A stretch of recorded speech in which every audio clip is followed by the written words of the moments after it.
أعوذ بالله من الشيطان الرجيم بسم الله الرحمن الرحيم الحمد لله رب العالمين وبه نستعين والصلاة والسلام على أشرف الأنبياء والمرسلين حبيب قلوبنا وطبيب نفوسنا رحمة للعالمين أبي القاسم محمد اللهم صل على محمد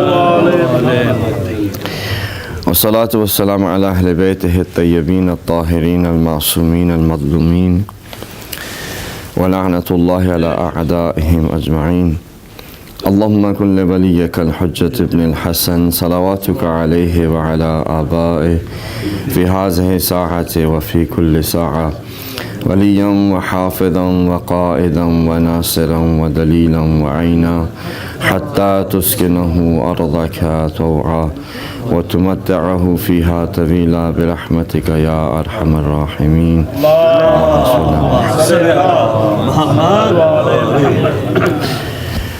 أما بعد السلام عليكم ورحمة الله وبركاته.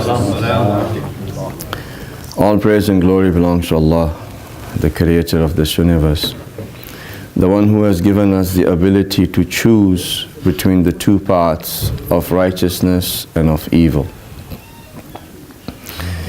It is our choices that will determine what happens to us in this world and also in the hereafter.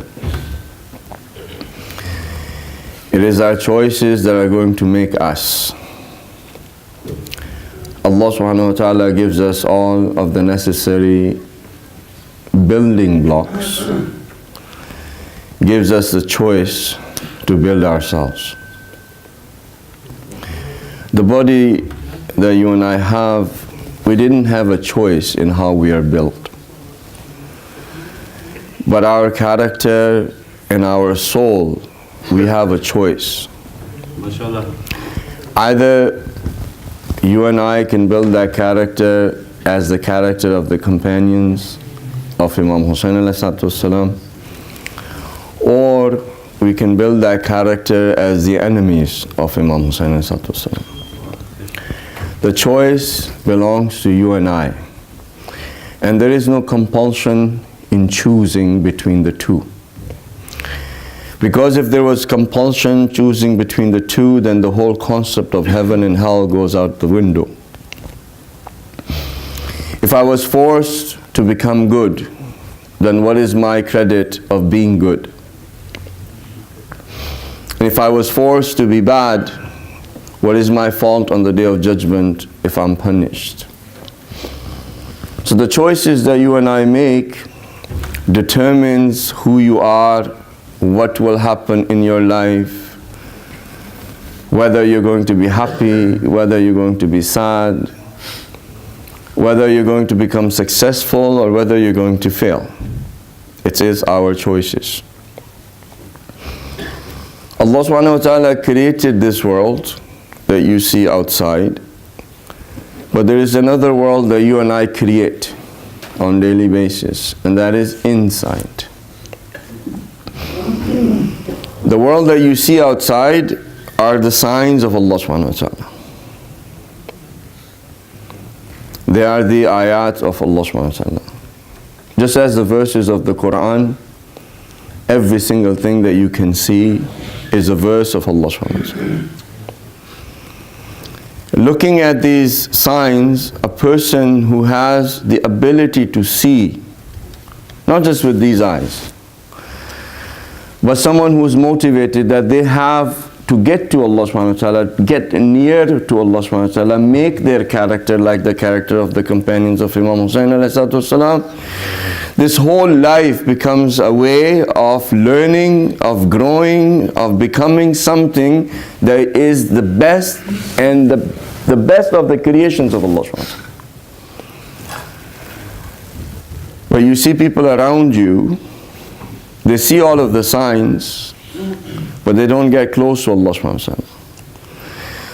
Other than getting close to Allah subhanahu wa ta'ala, they end up denying Him. They end up saying that there is no God. When you look at the system that Allah subhanahu wa ta'ala has created, it's undeniable that it did not come out of just chaos. Right? And even a child can understand your phone or your cars outside. If you take all of the raw material and put it there for 4 billion years, do you think you still are going to get a car out of that? No. When you look at the animal kingdom or the other creations of Allah subhanahu wa ta'ala, the complexity is such that it's mind-blowing. It cannot be just out of chance. It cannot be evolution. There's a small spider that is about this big. Yeah? What that spider does is throws out its web 25 meters. Were you with me? MashaAllah, MashaAllah. Yeah? 25 meters. 25 meters, and the spider is about this big. And that web goes 25 meters to the other side of a river that I saw, connects it on the other tree. And then from that, this spider builds a massive web because its food is dragonflies. Dragonflies, they fly, spider is on a tree. How can a spider that's this big eat a dragonfly? But by design, Allah subhanahu wa ta'ala has ordained that particular food specifically for this spider, gave it all of the tools necessary for it to catch it, even if our minds cannot comprehend it. MashaAllah. Right? And the strength of that web is stronger than steel. And when people spend their whole lives, just on that one spider, spending 30 to 40 years of their lives understanding the life of that one spider, and then in the end come out and say this is evolution or it is by chance, it surprises me that how low a person would have to fall to deny the existence of a creator that has created this system with such complexity that you can spend your whole lifetime and still you will not understand one of his creation. Right? So as we were mentioning to you yesterday that the environment and such, we were mentioning to you about atheism, and I mentioned to you that we were going to talk about, if Allah subhanahu wa ta'ala blesses us, about a theory that is there, and the people who have this theory, or they are the experts of it, they are trying to become activists, or they are activists, trying to finish the war between science and religion. You and I who are Muslims, you should understand that there is no war between science and religion. Science is the study of the signs of Allah subhanahu wa ta'ala. With me? MashaAllah. All of your sciences, your physics, your chemistry, your biology, every single science that you will study in your elementary, high school or university, it is the knowledge of the signs of Allah subhanahu wa ta'ala. By looking at those signs and understanding those signs, an individual who is a physicist or a chemist or a biologist can reach the closeness towards Allah subhanahu wa ta'ala. Like when I saw that spider shoot the 25-meter web, I was in tears. I was literally in tears that how weak I am and how strong this spider is. Me thinking that I'm the best of the creation, me thinking as, that you give me the titles, I have never given myself the titles of Maulana or Agha or whatever. I'm nothing. And the power and the might of Allah subhanahu wa ta'ala, in just this big carbon-based body, is mind-boggling. Yeah? So there is no war between science and religion. Actually, all of the sciences, they go back to one teacher. Right? And that teacher was given the means by another teacher so that he can have that establishment. Do you know the house of Imam Jafar Sadiq alayhi salatu wasalam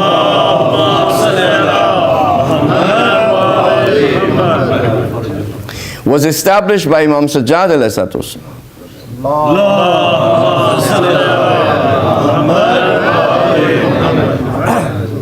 I don't know if you knew that or not. No. Imam Sajjad ﷺ put the foundation for it, and Imam Baqir ﷺ got that foundation and built on it, and then after that Imam Ja'far Sadiq ﷺ had put it towards its peak. The beauty of that foundation, if you were to look at history, is that after the event of Karbala, Imam Sajjad ﷺ had the most hardest of times. You would think that after the martyrdom of Imam Hussain ﷺ, people would have woken up and circumstances for him would have been better. The circumstances were so bad at the time of Imam Sajjad that in Medina, the historians have written that that city seemed as if it was made for singing and dancing.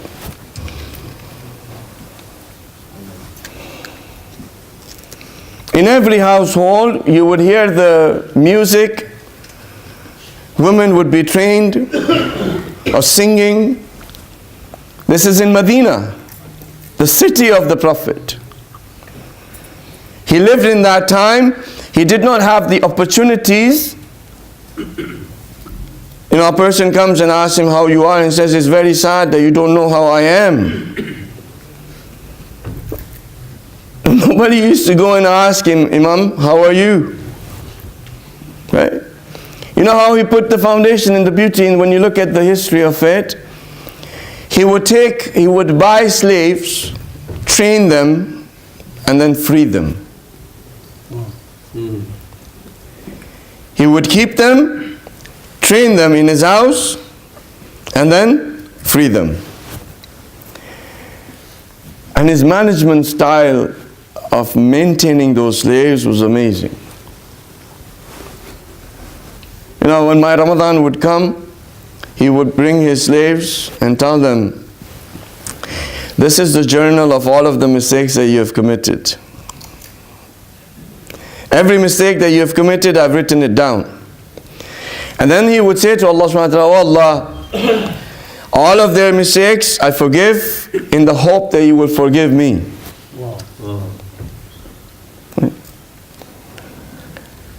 And these slaves were amazing. The rain was not coming, and they saw one person, he was a black person. He went in Sijda, he did his prayer, and as soon as he was done, the rain started to come. And they saw him go inside of the house of Imam Sajjad ﷺ. So all of the sciences, there are the signs of Allah subhanahu wa ta'ala, and Allah subhanahu wa ta'ala invites in the Holy Quran as well for us to take a look at those signs. They were established and given to humanity by those teachers. So how can us, especially the people who are on the path from the knowledge that we have gotten is Imam Masumeen alayhi salam, say that there is a war between science and religion? We cannot say that, because these are the knowledges that have been given by our Aimma to humanity. Right? So the theorists or the activists, they're trying to finish this war. They say that, you know, whatever religion is saying is true. That's a big statement.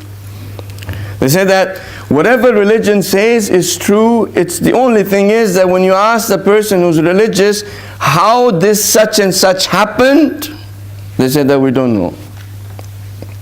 Meaning, like for example, if you were to have a headache, right? I can hold your arm and recite something and your headache would be gone. With me? You can also take a paracetamol and not come to me because I have to leave right away. But there are prayers that you can recite and the person with that illness, the illness goes away. Surah Al-Hamd has, Surah Al-Hamd can cure any disease. It has been said that if Surah Al-Hamd is recited on a dead person, the dead person will come back to life. Right? And we recite Surah Al-Hamd most of the time on dead, but nobody gets to be alive. But the other condition is, of course, who's reciting it. Right? But If I was to hold your hand and your headache goes away, and somebody comes up and says, how can you explain through science this happening? I'll be like, you know, I could try to explain through what I know, but if somebody was to not know, they would say, I don't know. Science would say that all you did was mumble up a few words, and this person who has a headache, the headache goes away. How is that possible? I don't know. And the quantum theorists are saying we can explain that process. Right? I'll try, let's see if it works out.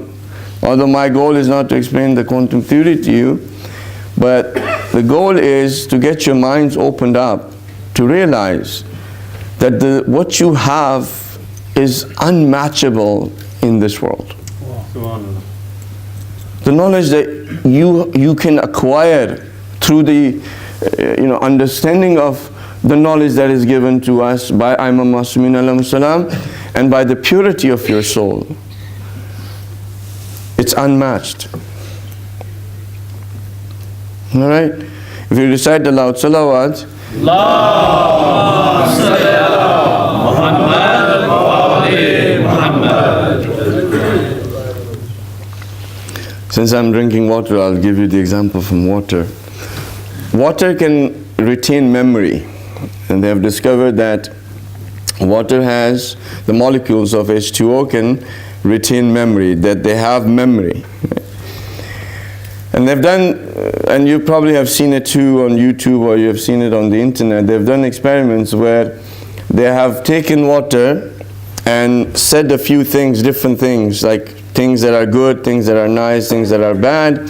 And then they have looked at the water, the composition of those molecules changing into crystallized forms. And they've noticed that if you were to say something bad, if you were to, for example, MAJLIS swear, or if you were to talk about something which is bad, the crystallization of those molecules is something of the patterns are very odd and they're quite uneven and there is no symmetry. But if you were to say something nice or something good, the molecules crystallize in a very symmetric, very beautiful pattern. And they have done that with different verses of the Holy Quran as well. They've done it with the surahs as well. They've done it. And they have noticed that it is beautiful patterns that come up. Right? And it retains the memory of it. Meaning when they say that, if someone is ill, you recite, for example, Ayatul Kursi on the water and give it to the person who's ill, that they will be better. You can go through that particular experiment, that particular scientific discovery, and you can go through more and more in research and actually give them the answer how that happens. You see? It has been said to us to say, when you drink water, you're supposed to say, Assalamu alayka ya Aba Abdullah. Right? You're supposed to remember Imam Hussain alayhi salatu wasalam. In the memory of Imam Hussain alayhi salatu wasalam, there are emotions, there are brain waves that can affect this water. Right? Everything vibrates at a particular frequency. With me, right? Yeah. Do I look tired? If I look tired, don't take stimulus from me. Everything vibrates at a particular frequency. They have discovered certain medicines and they've calculated their vibration frequency. And to the patients, they don't give that medicine, they just give them that particular frequency and it does the exact same effect as the medicine would. Right? When you recite Surah Al-Hamd or you recite Salawat or you recite any of the verses of the Quran, there is a particular frequency by which your lyrics are creating it. Right? And that frequency can be calculated. It can be measured. Any of my brothers or my sisters, when you grow up and you become scientists and so forth, discover what is the frequency of that, what is the vibration frequency of Surah Al-Hamd. And then once you discover that, you will see and try to see the other vibration frequencies of medicines. And what you will discover is that every medicine that can cure any disease or any particular disease, the vibrational frequency of Surah Al-Hamd would match it. Wow. This we can do nowadays. But what are we stuck in? Our box. What are we stuck in? And where the world is going? Where they have reached in trying to understand the creation of Allah subhanahu wa ta'ala and what we are doing and where we are stuck. It's amazing. We are still stuck whether the samosa is going to be served or biryani is going to be served. We're still stuck in these things that takes a majority of our time, and our youths, they come in and they see us fighting our elders, and they say that, you know, if this is a religion that is going to make me that way, and when they see outside, you know, the British, you know, they're supposedly, let's say, more honest, they're more caring, they're more kind, they start thinking in their minds that what is wrong. I know John Smith, he doesn't, you know, gets angry as, for example, my dad does, or what, for example, my elder does. Right? And if we don't get out of this box, I am predicting, and I'm saying this out of certainty, that we're going to lose majority of our youths. And we have. And that is the fact. So, I would recommend to my brothers and sisters, give religion the benefit of the doubt. Give your elders the benefit of the doubt. Don't get frustrated or don't get stressed or don't get angry about it. If you don't understand something about anything to do with Azaa of Imam Hussain or Islam or anything else, you know, find those answers. Go and ask somebody who maybe knows or who knows, right? But just don't try to answer it yourself or try to get the answers from Sheikh Google, for example. Because Sheikh Google, although it has the most amount of following, and there are Maulanas who have become as from students of Sheikh Google. You know, from his Hausa or its Hausa, they've become Maulanas that way. But do not take that just the source for you. If you find something, have it checked out by someone. You know, ask a Maulana, have it checked out, whether this is something right or wrong. So, going back to the part that we were discussing, quantum theory says that there is no evolution. Okay? The classical sciences, they say there is an upward causation. Right? Upward causation means that you have the atoms, you have the atoms, then you have the molecule, or before the atoms you might have quark and so forth. And then from molecules you get cells, and then from cells you get your body, carbon base and so forth, and then you get to the brain, and then you have consciousness. Right? It's going upward. Right? With me? But what is consciousness? No scientists or even philosophers can come to a conclusion or to a certain point that what consciousness is. And it is not possible from upward causation. Quantum sciences, they say that there is downward causation. On the top you have consciousness, then you have the field of possibilities, then you have, you know, your brain, and then you have your cells, and then you have your molecules, atoms, quarks, and so forth. And when you start looking at the definition of that consciousness that quantum physics gives, quantum theory gives, it is almost to the dot of the description that we give to Allah subhanahu wa ta'ala. They say that there is creation. The classical sciences, they say, is evolution. through a big bang, all of this happened. So when you talk about creation that way, you can understand so many things of why and what and how things in religion happen, how dua works. You know, when we go to the Zari, or we go to the Haram of Imam Hussain, people generally bring back these pieces of cloth. Yeah? You seen it? Yeah? So they bring back these pieces of cloth, and you know, they are there to, you know, if someone is sick, they will give it to them and they get better. Or they'll keep it in their wallet or in their house or in the car for safety. How does that process work?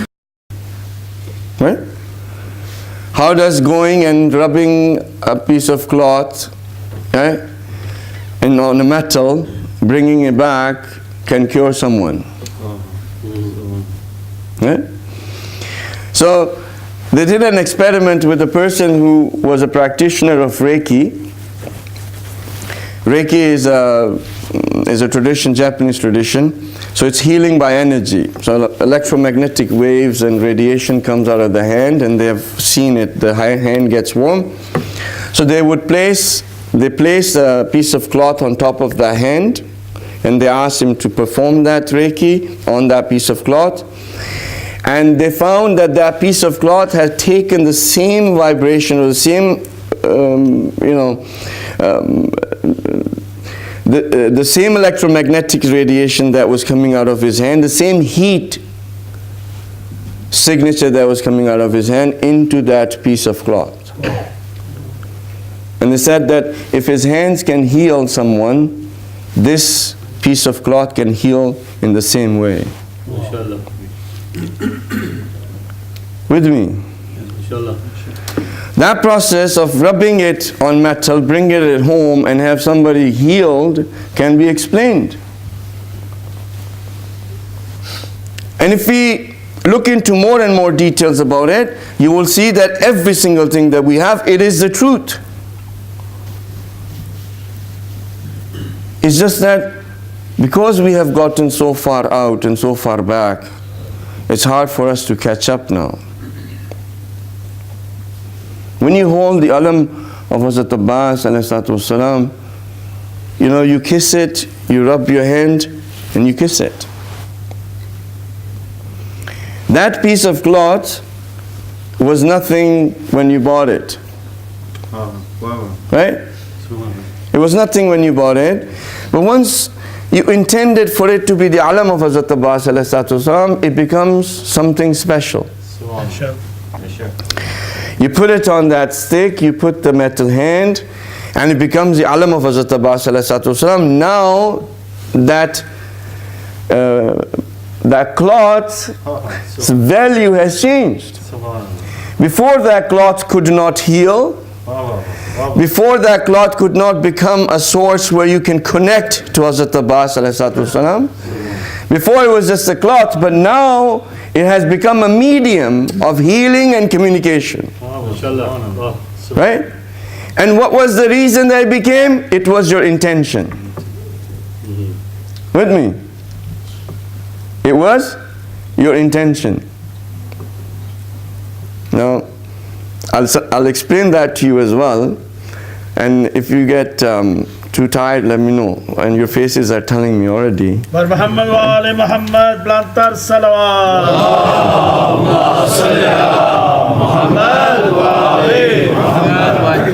If you don't stay with me tomorrow, we're not talking about quantum physics, okay, or quantum theory.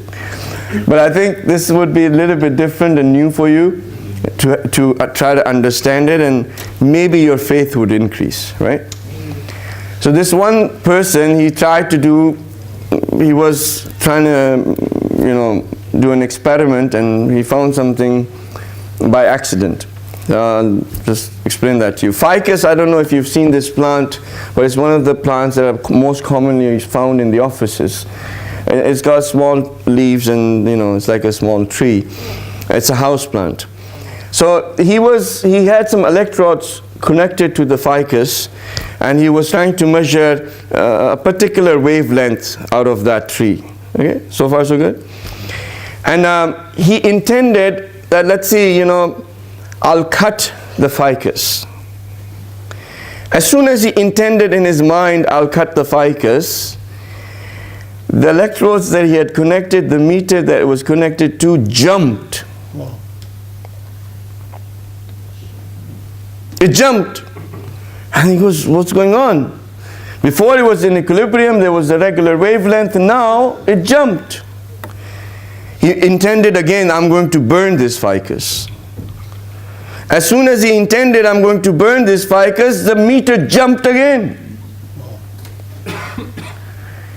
And he started to make more intentions, and as more intentions of harm to that ficus, the meter would jump. And he concluded that this jump in that meter was due to his intention to harm the ficus. And he's like, I'm intending, I'm not saying, I'm not doing. This ficus is away from me. But my intention has produced a result that I could not measure before.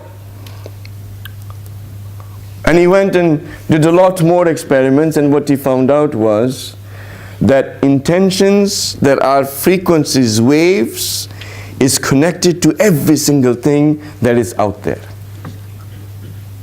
With me? You try to do this experiment yourself. Think of someone that you want them to call you. With me? Yeah. Think of someone that you want them to call you. Wait about a few minutes or half an hour, depending how strong your brain power is. You'll see they will call. Has it ever happened to you? You call someone and they say, I was just remembering you. Yeah. Has it happened to you? It happens to me all the time. Especially the text. Zahra sahab, aapki umar bahut lambi hai, you have a long life. I was just remembering you when you called. Yeah? How is it possible that somebody who's, let's say living in Houston and I'm in Canada and it's 2,900, kilometers away, is thinking about me and I'm feeling something that I cannot explain, but it gets me up and get up the phone and call him. So there's actually a whole book that is out there on the intention experiment, and I won't go into more of those experiments, but the conclusion was that your intention affects everything around you. Subhanallah. Very sure. Very sure. إِنَّمَا الْأَعْمَالُ بِالنِّيَّاتِ. Wow. We have the tradition from the Holy Prophet that the foundation, the way the actions become, are dependent on your intention. In your intentions, either you can earn heaven or you can earn hell. Yeah? If I intend to show off right now, this intention of mine, although this action you see, it's not beautiful anymore. It's actually ugly. And I'll be punished for this. The most strongest thing, and the thing that Allah subhanahu wa ta'ala looks at the most and has the price for it the most, is your intentions. When you intended now for this cloth to become synonymous or connected to the name of Hazrat Abbas alayhi salatu, this intention of yours changed the composition of that cloth. With me? I'll give you another story and then we'll end it. Say yeah? Alright. There's a person, he has passed away. If you go to Kum, you can find his grave. It's close to the Pule Ahanchi, the bridge of Ahanchi is close to it. Musa Karbalai, he was a kisan, he was a farmer. And he was uneducated. He couldn't sign his name. He couldn't write his name. And I don't know if you've heard of it before, but when he used to go to his farm, there was the grave of an Imamzadeh, and he would always sit down there and recite whatever Surah Al-Hamd or Surah Ikhlas that he knew. And he would go to his work, and then on the way back he would do the same thing. One day he was tired, so he kind of dozed off, and he saw two beings of light telling him to read. Wow. So when these two beings of light told him to read, he said, I cannot read. They told him twice, he said, I cannot read. When they told him the third time, he said the walls of that haram, of that Imamzada's grave, had like a strip of light all around it. And he said, I looked at it, and when he got up, he had the whole Quran memorized. And you can have, if you go to Qom, you can actually listen to his recitation of the Quran. There are tapes that are available. The ulama were told to test this person. One of the tests, they told another person, he said, you write 2 waw. Wow? Is that how you say it? No, not vowel. Va. Right? You know, like, wal asr. That va. And write 2, but 1 with a regular, no intention, just writing the letter. The other with the intention of writing it of the Quran. Okay? And that paper was given to him. He looked at the 2. He said, you know, this one has the same light that I saw that day in the haram of that Imamzada. There were 2 identical letters, but one was intended for the waw of Quran. That person's intention changed that writing into a light that he recognized, which was the same light by which he memorized the whole Quran. With me? When you intend for that cloth to be associated to Hazrat Abbas, it changes it. And inshallah, again, my brothers and sisters, when you grow up and you become your scientists in your own field, you become experts, you can take a look at one piece of cloth that was not intended to become the alam, and the other piece of cloth that was intended to become alam. You will find that both cloths are not the same anymore. With me? Alright? So, inshallah, since you have been with me, and some of the elders are not, but since you have been with me, inshallah, we'll go a little bit more in detail in the next few days that we have. But my main goal is that when we come here, I should give you something that you start thinking and realizing that what you have is not just a box. Your religion is not just a box. Your knowledge, the knowledge that we have been given by Imam Masumin alayhi salam, is not limited just to daraba, daraba, darabu, daraba, daraba, you know. It's not just limited to a particular, but it is actually from that knowledge you can, in today's time, debate with anybody who is in any field trying to understand any of the creation of Allah subhanahu wa ta'ala. And our scholars, they have immense amount of knowledge. We have Ayatollah, Hassan Zade Amali. He's an expert in mathematics. He went to a conference, a particular equation was there, they wrote it for all the mathematicians, and they said whoever can solve it, there was a few $1 million worth of a reward. And he was there, he wrote something on a tissue, left it, went away. When they were cleaning up, they saw the tissue, the equation was solved. And they were like, who did that? When they found out that it was him, they went up to him and said, how did you do that? And he said, it's just child's play.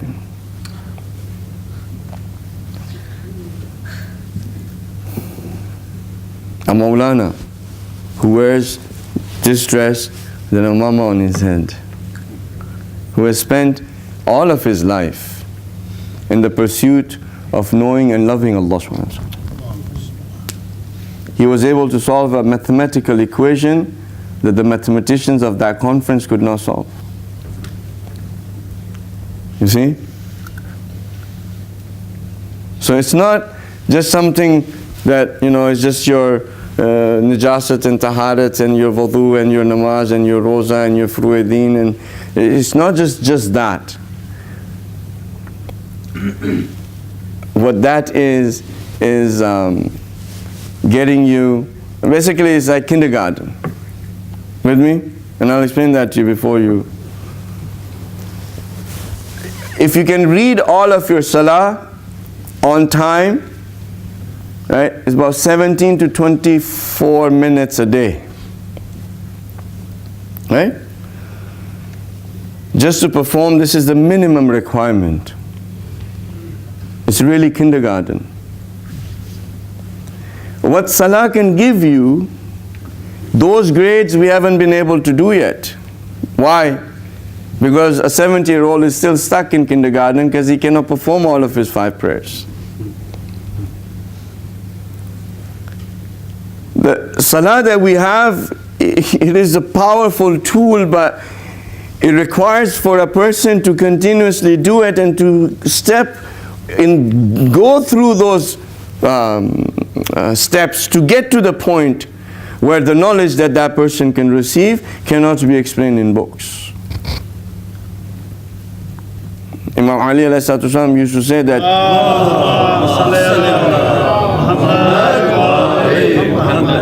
Imam used to say that, you know, when I am in a difficult position, I go to the masjid and I read 2 rakat namaz and my difficulty goes away.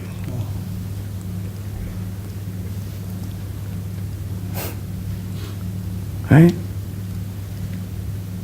Salah, it opens up a portal, connects you to Allah subhanahu wa ta'ala, who's almighty, all powerful, all knowledgeable, all wise, gives you the opportunity to connect to Him and receive what cannot be given by books.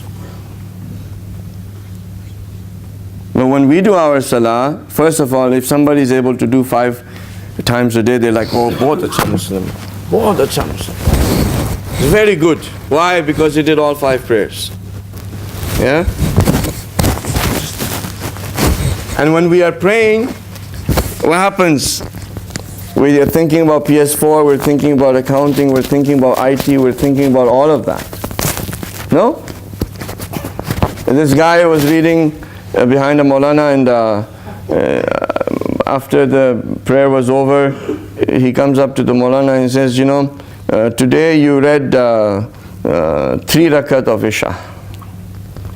And Maulana is like, I think I read 4, and if anybody had a problem they would have said. He said, no, you read 3 rakat. He said, how do you say that? He said, because by the time you finish your 4th rakat, I'm able to do all the credit and debit of my shop. And today I was not able to finish my accounting. So that means that you read 3 rakat instead of 4 rakat. And that is a grown man. You think that namaz is going to open up the portal to connect to the Almighty, the powerful, the wise, the knowledgeable? It's still kindergarten. The individuals who came to Karbala and who sacrificed themselves, they had reached, you know, the utmost heights of human elevation. You cannot get higher.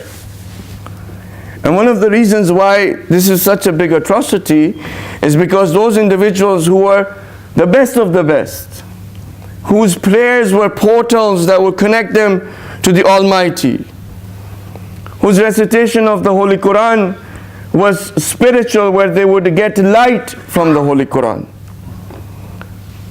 The individuals who were kind and merciful, they were brutally murdered. And one of those individuals is Hazrat Habib ibn Mazahir.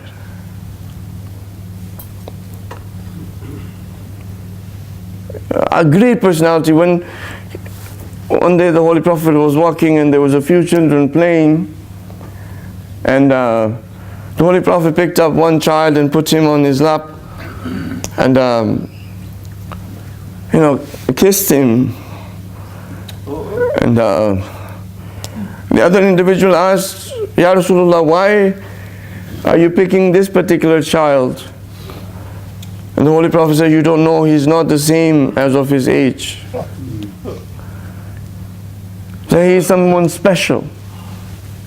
He said, I have seen him that wherever my grandson Hussein puts his foot, he takes the dirt off that and puts it on him.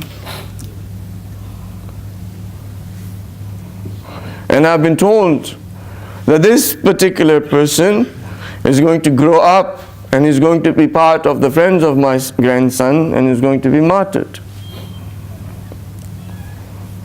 Hazrat Habib ibn Madahir was not just a simple individual.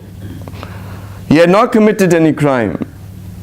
They said that in one night, Hazrat Habib had memorized the whole Quran, and in the night he would recite the whole Quran.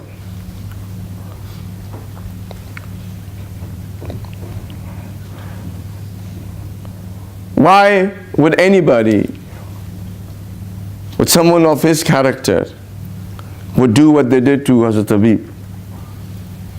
Why? His greatness? Is this what you do with people who have reached that elevation?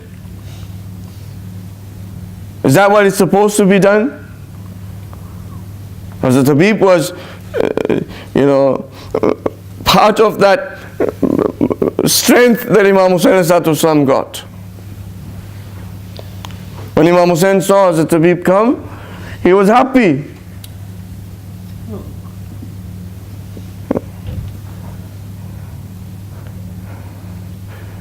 And we as individuals have done injustice to him.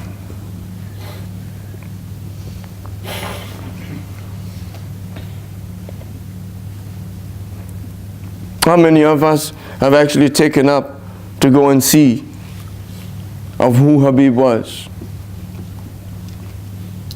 How many of us have taken him as our role model? Other than the fact that, on the hardships of Hazrat Habib ibn Madahir, we cry. We do have to cry, and cry as much as we can.